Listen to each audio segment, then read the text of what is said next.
Have you noticed that sometimes the people with the highest possessions are the ones with the softest hearts?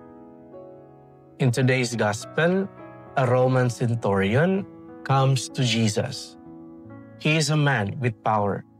He gives order and people obey him. But when he stands before Jesus, he becomes small.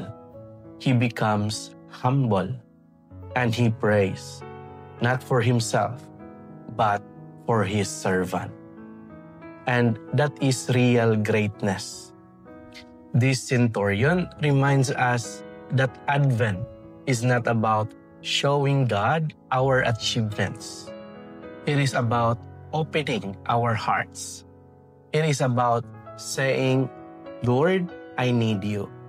Come into my life.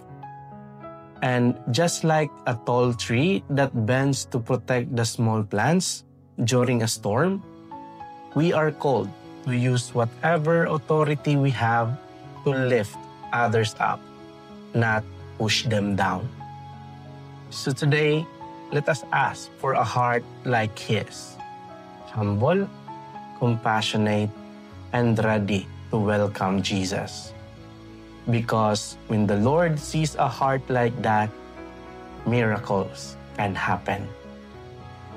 Amen.